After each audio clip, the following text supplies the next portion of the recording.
Hello, my name is Nick, and that is my cameraman Tyler. Today, we're going to be doing something just a little bit different. As you can see, I have a 10-pound sledgehammer.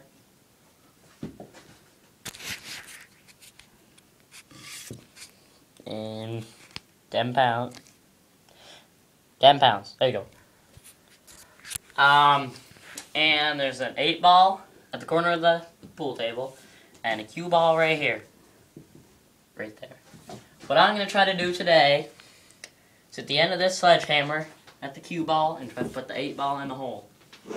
Here we go. Son. Boom! Now, Tyler, let's have a turn. Jeez, you're fine. He's not a very good bowler in the first place, so let's see if he can make it. Son of a biscuit.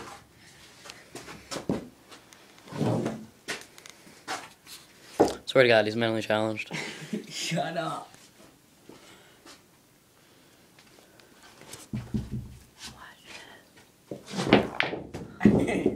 Good shot. Well, if we were going to keep recording so you could see Tyler make it, we'd be here for about another half hour. So, this is Jump Junkies 101, Nick and Tyler. Please subscribe and write comments. Bye. See ya. I suck.